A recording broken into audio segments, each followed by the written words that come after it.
আপনার কম্পিউটারটি যদি অনেক পুরাতন থাকে বা ওল্ড জেনারেশনের অথবা কম্পিউটার র্যাম 2 GB 3 GB বা 4 GB আছে, বাট কম্পিউটার খুবই স্লো, প্রপারলি ব্যবহার করা যায় না।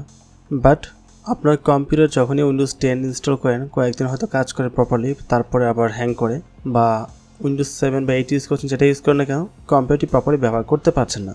তো ওই সকল কম্পিউটারের জন্য আজকে অপারেটিং সিস্টেমটি, এটা একেবারে লাইট ওয়েট একটা অপারেটিং সিস্টেম। এটা ইনস্টল করলে আপনার সর্বোচ্চ 10 GB মতো স্পেস নেবে। র্যাম এবং সিপিইউ খুবই অল্প পরিমাণ ব্যবহার করে, যার কারণে নর্মাল কাজে যথেষ্ট পরিমাণ স্পিড পাওয়া যায়। বাট এটা শুধুমাত্র ওল্ড কম্পিউটার জন্য। যদি কোনো আপডেট কম্পিউটার বা নতুন কম্পিউটার ইনস্টল করতে চান, তাহলে কিন্তু ওটা বিপদে পড়ে যাবেন, ঠিক আছে? সো নতুন কম্পিউটারের জন্য এটা না, শুধুমাত্র ওল্ড কম্পিউটার ইউজার যারা আছেন তাদের জন্য এই ভিডিওটি। আর বাকি ভিডিও ভয়েস আজকে একটু ডিফারেন্ট পাবেন।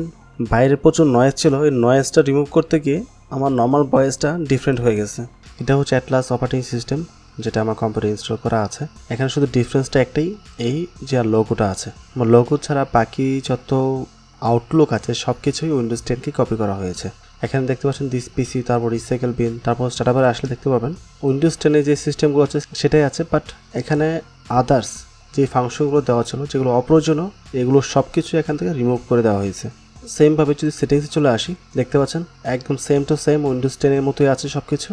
বাট আপডেটটা এখান থেকে অফ করে দেওয়া হয়েছে।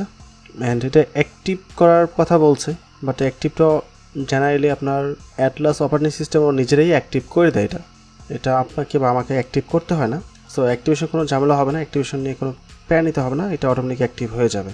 অ্যান্ড আদার্স যে সেটিংসগুলো আছে, আপনি যেখানে যান না কেন, তুলনামূলক অনেক কিছু এখানে কম পাবেন, কারণ এখান থেকে মডিফাই করে সব কিছু রিমুভ করে দেওয়া হয়েছে, যেন এটার যথেষ্ট স্পিড থাকে। এই সকল নানান ফাংশনের কারণে কিন্তু আমাদের কম্পিউটারটি অনেক বেশি র্যাম এবং প্রসেসর ব্যবহার করে, যার কারণে কম্পিউটার স্লো হয়ে যায়। ম্যাক্সিমাম অপ্রয়োজনীয় ফাংশনগুলো এখানে অফ আছে। বাট যদি পার্টিকুলার কোনো ফাংশন আপনাকে অন করতে হয় বা আপনার অন করার প্রয়োজন মনে হয়, তাহলে এখানে কিছু সেটিংসের বিষয় দেওয়া আছে। এগুলো ব্যবহার করে আপনি ওই পার্টিকুলার ফাংশনগুলো অন করে নিতে পারবেন। যখন আপনি সেট আপ করবেন, সেট আপ করার পর এই ধরনের একটা ফোল্ডার পেয়ে যাবেন। এই ফোল্ডারের মধ্যে সমস্ত ডিটেলস বা ইনফরমেশন দেওয়া আছে। উইন্ডোজ 10-এর মতো করে এটা ব্যবহার করতে পারবেন এবং নর্মাল ব্রাউজিং, ভিডিও দেখা, মুভি দেখা, এই যে বেসিক কাজগুলো আছে বা ওয়ার্ড, MS ওয়ার্ড, এক্সেলের যে কাজগুলো আছে, এইটা এখানে খুব ভালোভাবে করতে পারবেন, তাতে সমস্যা হবে না। আমি টাস্কগুলো যাব, রাইট ক্লিক করব, টাস্ক ম্যানেজারে যাব। সো দেখতে পাচ্ছেন এখানে CPU 3%, 2%, 1%, মেমোরি 12%, যেটা খুবই কম। আমি চলে যাচ্ছি পারফরমেন্সের মধ্যে। এখন CPU দেখতে পাচ্ছেন এটা কী পরিমাণে ইউজ হচ্ছে, 1%, 2%। তারপর র্যাম 12%, মানে 1 GB মতো ব্যবহার করছে আর কি, যেহেতু 8 GB র্যাম লাগানো আছে। ঠিক এই জায়গাতে যদি আপনি উইন্ডোজ 10, 7 বা 8 যেটাই ব্যবহার করেন না কেন, দেখা যাবে র্যাম ইউজ করবে 30 থেকে 40%। অ্যান্ড একটা নর্মাল কম্পিউটারের জন্য ওই পার্সেন্টেজটাই অনেক বেশি। শুধুমাত্র প্রয়োজনীয় কিছু ফাংশন রেখেছে, যেটা দিয়ে আপনি নর্মালি কাজগুলো করতে পারবেন। খুব দ্রুত কিন্তু অন হয়ে গেছে এটা। আর যেহেতু এখানে ব্ল্যাক থিম লাগানো আছে, তাই সব কিছু ব্ল্যাক দেখাচ্ছে। মাইক্রোসফট অফিস যদি কারোর প্রয়োজন পড়ে 2021, তাহলে এটার উপর ভিডিও দেওয়া আছে, অথবা উইন্ডোজ 10 লাইট ভার্সনের উপর একটা ভিডিও দেওয়া আছে, চাইলে ওইটাও ব্যবহার করতে পারেন। এখান থেকে অ্যান্টিভাইরাস রিমুভ করে দেওয়া হয়েছে। তো সেই ক্ষেত্রে নেট ব্রাউজিংয়ে অবশ্যই সতর্ক থাকবেন। এমন কোনো ওয়েবসাইটে যাবেন না, এমন কোনো লিঙ্কে ক্লিক করবেন না যেটা থেকে খুব সহজে ভাইরাস আসতে পারে।